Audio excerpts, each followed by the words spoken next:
सियावर रामचंद्र जी की जय। आप सभी श्रद्धालु भक्तों का मेरे इस चैनल पर एक बार पुनः हृदय से स्वागत है। अब हम लोग अयोध्या कांड में प्रवेश कर चुके हैं। महाराज दशरथ यह घोषणा कर चुके हैं कि प्रभु श्री राम को अब युवराज बनाना है। उसकी तैयारियां भी गुरु वशिष्ठ के आदेश से शुरू हो गई है। इसी क्रम में आगे जो मुनीस जेहि आय सुदिन्हा सोते ही काज प्रथम जनु किन्हा विप्रसाद सुर पूजत राजा करत राम हित मंगल काजा।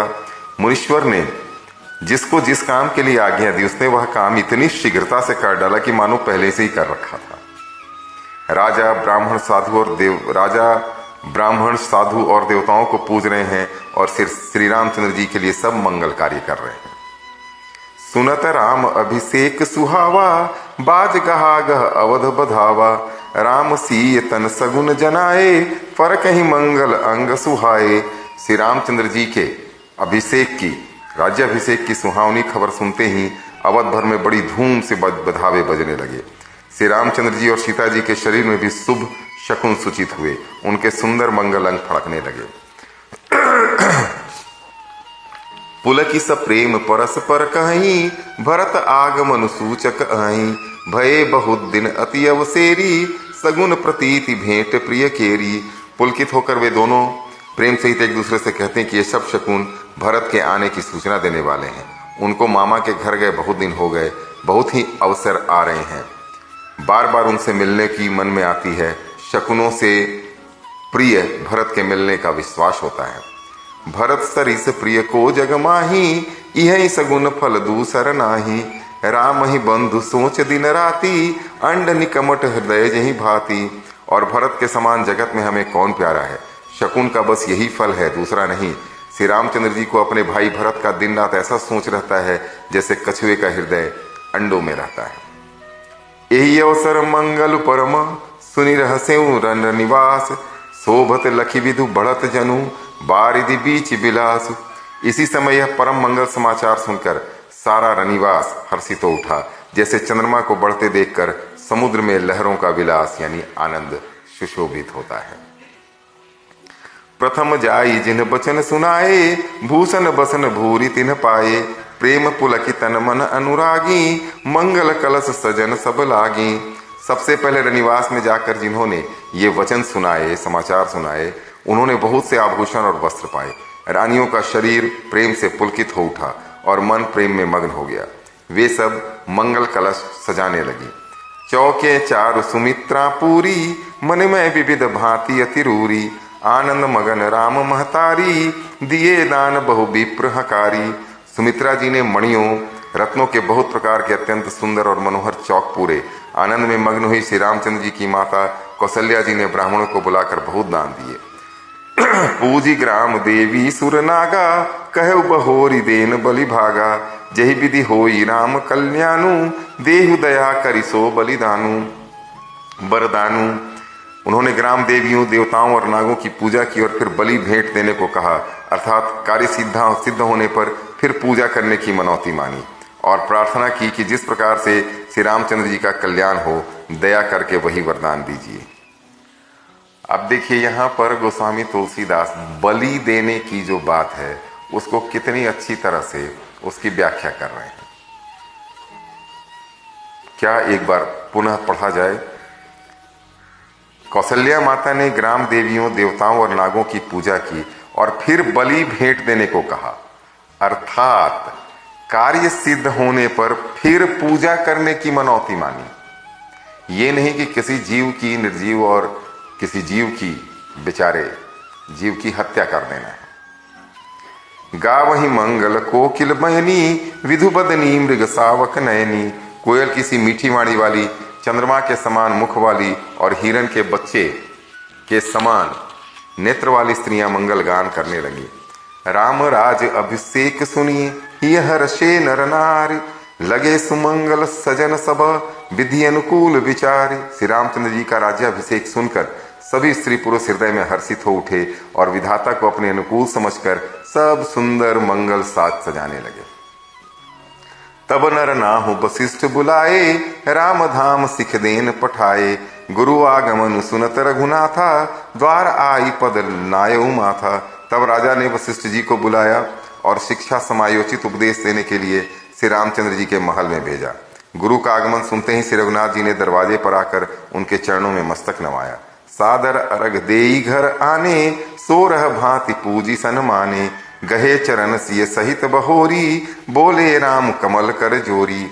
यह देखिए, एक शिष्य और एक गुरु के बीच का जो संबंध है वो किस तरह का है।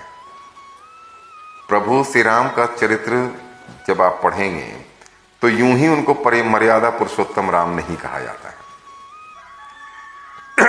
आदर पूर्वक अर्घ देकर अपने गुरु को घर में लाए, षोडशोपचार से पूजा करके उनका सम्मान किया। फिर सीता जी सहित उनके चरण स्पर्श किए और कमल के समान दोनों हाथों को जोड़कर श्री राम जी बोले, क्या? सेवक सदन स्वामी आगमनु, मंगल मूल अमंगल दमनु। तदपि उचित जनु बोली सप्रीति, पठिय काज नाथ असि नीति। यद्यपि सेवक के घर स्वामी का पधारना मंगलों का मूल और अमंगलों का नाश करने वाला होता है, तथापि हे नाथ, उचित तो यही था कि प्रेम पूर्वक दास को ही कार्य के लिए बुला भेजते। ऐसी ही नीति है। आप स्वयं आ गए, ये तो खैर बहुत बड़ा वरदान मुझे मिल गया। प्रभुता तजी प्रभु किन्न स्नेही, भयो पुनीत आज यहु गेहू। आयसु होई सो करऊं गोसाई, सेवक लहई स्वामी सेवकाई।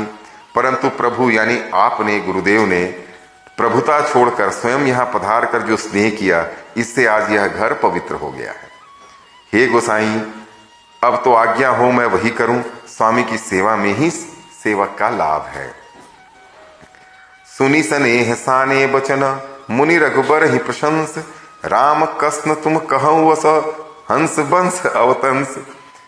प्रेम में सगे सुने हुए वचनों को सुनकर मुनि वशिष्ठ जी ने श्री रघुनाथ जी की प्रशंसा करते हुए कहा कि हे राम, भला आप ऐसा क्यों न कहें। आप सूर्यवंश के भूषण जो हैं, आप ऐसा ही कहेंगे। बरनि राम गुणशील सभाऊ, बोले प्रेम पुलिक मुनि राऊ। भूप सजेऊ अभिषेक समाजू, चाहत देह तुम्ही जुबराजू। श्री रामचंद्र जी के गुण, शील और स्वभाव का बखान कर मुनिराज प्रेम से पुलकित होकर बोले, हे रामचंद्र जी, राजा दशरथ जी ने राज्याभिषेक की तैयारी की है और वे आपको युवराज पद देना चाहते हैं। राम करहूं सब संयम आजू, जौ विधि कुशल निवाह काजू। गुरु सीख देई राय पही गयऊ, राम हृदय अस विस्मय भयऊ। हे राम जी, आज आप उपवास हवन आदि विधि पूर्वक सब संयम कीजिए, जिससे विधाता कुशल पूर्वक इस काम को निवाह दें, सफल कर दें। गुरु जी शिक्षा देकर राजा दशरथ जी के पास चले गए। श्री राम जी के हृदय में यह सुनकर इस बात का खेद हुआ कि जन में एक संग सब भाई, भोजन शयन केली लरिकाई। करन वेद उपबीत बियाहा, संग संग सब भये उछाहा। हम सब भाई एक ही साथ जन्मे, खाना सोना लड़कपन के खेलकूद, कंछेदन यज्ञोपवीत विवाह आदि उत्सव सब साथ साथ ही हुए। विमल वंश यह अनुचित एकु, बंधु बिहाई बढ़ही अभिषेकु। प्रभु सप्रेम पचितानी सुहाई, हरऊ भगत मन कै कुटिलाई। पर इस निर्मल वंश में यही एक अनुचित बात हो रही है कि और सब भाइयों को छोड़कर राज्याभिषेक एक बड़े का यानी मेरा ही होता है। तुलसीदास जी कहते हैं कि प्रभु श्री रामचंद्र जी का यह सुंदर प्रेमपूर्ण पछतावा भक्तों के मन की कुटिलता को हरण करे। भाई भाई के बीच में जो आज विषाद फैला हुआ है, मार काट लड़ाई झगड़े, एक भाई दूसरे भाई का गला काटने पर उतारू है, उसका पैर खींचने में परेशान है, उन लोगों को यह सीख लेनी चाहिए। इस बात से गोस्वामी तुलसीदास रचित रामचरितमानस पढ़ने का या बोलने का उद्देश्य सिर्फ यही है कि प्रेम भाव भाइयों के बीच में बना रहे। आज के लिए इतना ही काफ़ी है। मैं कल पुनः आपकी सेवा में उपस्थित होऊंगा। सियावर रामचंद्र जी की जय।